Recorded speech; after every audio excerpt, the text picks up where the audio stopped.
Hi friends, मेरा नाम सुमित सिंह है और विज्ञान के ज्ञान चैनल में मैं आपका स्वागत करता हूं। फ्रेंड्स, पिछली वीडियो में हम लोगों ने पढ़ा इलेक्ट्रिक पोटेंशियल क्या होता है, पोटेंशियल डिफरेंस क्या होता है।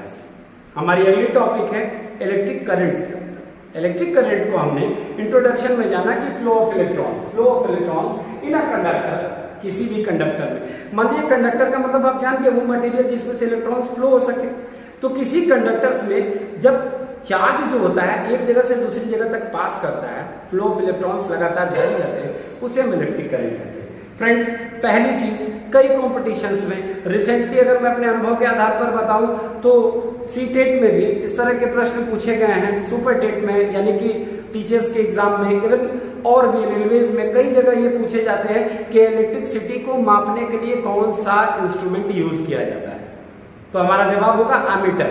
Ammeter is the instrument which is used to measure the amount of electricity, और उसको हम ए से डिनोट करते हैं। फ्रेंड्स, आपने देखा होगा कि स्टेबलाइजर्स जो बड़े होते हैं उसमें 2 मीटर्स लगी होती है, एक में V लिखा रहता है और एक में A लिखा रहता है। तो V से आप वोल्टेज पता कर लेते हो। कॉमन स्टेबलाइजर्स जो घर में लगी रहती है टीवी के साथ, या उसमें आप V लिखा रहता है तो आप बताते हो 200 आ रहा है, 150 आ रहा है, 120 आ रहा है, 110 आ रहा है, बताते हो वो वोल्टेज है। लेकिन एक और भी मीटर लगा होता है जो बड़े हमारे सबमर्सिबल्स के जो स्विचेस होते हैं वहां पर लगा रहता है, तो वहां पर 1 2 3 4 5 लिखा रहता है इस तरह से। तो आप जानते ही हैं कि हम वोल्टेज को V से डिनोट करते हैं और करंट को एम्पियर से डिनोट करते हैं। तो ये इंस्ट्रूमेंट, वो इंस्ट्रूमेंट जो हमें इलेक्ट्रिसिटी को मेजर करने में, करंट को मेजर करने में मदद करता है, उसे हम एमीटर कहते हैं। फ्रेंड्स, एक यहां पर आपके सामने मैंने एक लाइन लिखा है, when 1 coulomb of charge passes through a conductor in 1 second, then electric current is said to be 1 ampere। यानी आपसे कोई कह दिया कि यार 1 एम्पियर का करंट है, तो आप क्या बोलोगे? 1 एम्पियर का करंट मतलब, तो आप बताओगे कि जब 1 joule of work, 1 joule of work is done to move 1 coulomb of charge, जब 1 सेकंड, जब मतलब आपके पास 1 सेकंड का समय दिया गया, 1 सेकंड में जब 1 कूलम्ब चार्ज एक जगह से दूसरी जगह तक पास करता है, तो उस सर्किट में जो करंट की मात्रा होती है वो 1 एम्पियर होती है। दैट इज, आपके पास फॉर्मूला है friends, I is equal to Q/T। I यानी कि करंट का ऐसा यूनिट एम्पियर। अच्छा, Q हम लोगों ने पहले पढ़ रखा है, Q होता है चार्ज और T का मतलब होता है टाइम। तो फॉर्मूला इलेक्ट्रिक करंट निकालने का फॉर्मूला था I is equal to Q/T, where Q is equal to the amount of charge and T is equal to the amount of time taken. Sorry, amount of time नहीं, मतलब time, जो जितनी time लगी है। तो जैसे किसी ने 1 एम्पियर करंट के लिए बोला तो आप बोलोगे कि भाई 1 जूल का जो वर्क डन हुआ होगा, या जो चार्ज पास किया, 1 कूलम्ब का चार्ज पास किया 1 सेकंड में, तो हम लोगों ने 1 एम्पियर कहा। तो जाहिर सी बात है कि जब आपके सामने कोई कहेगा कि 2 कूलम्ब चार्ज पास किया 2 सेकंड में, तो आप बोलोगे 2 एम्पियर, 3 कूलम्ब तो 3 सेकंड तो 3 एम्पियर। तो ये चीजें एक दूसरे को रिलेट करती रहेंगी।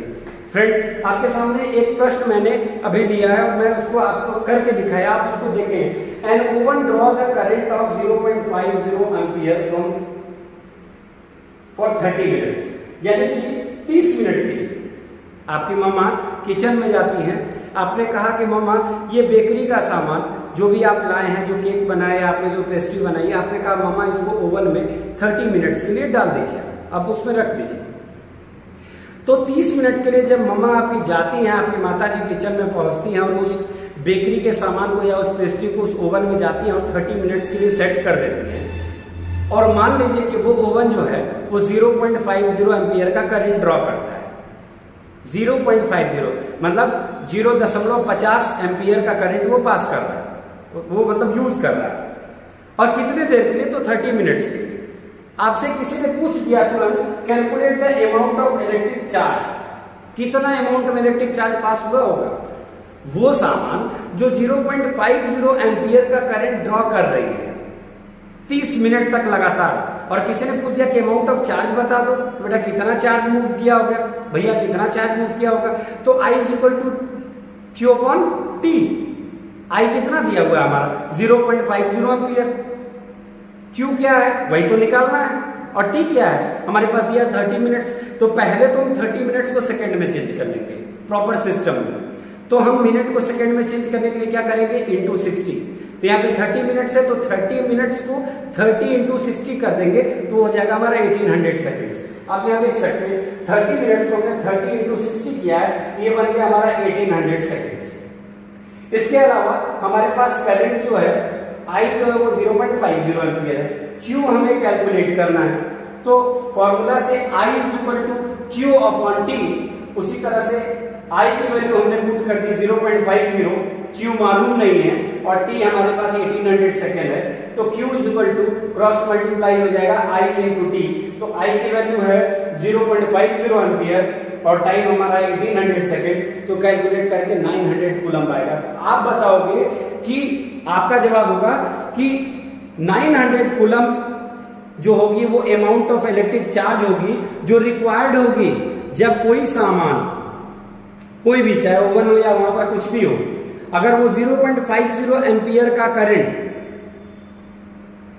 यूज कर रहा है 30 मिनट्स तक, तो उसमें जो अमाउंट ऑफ इलेक्ट्रिक चार्ज जो सर्किट में पास होगी वो 900 कूलम्स होगी।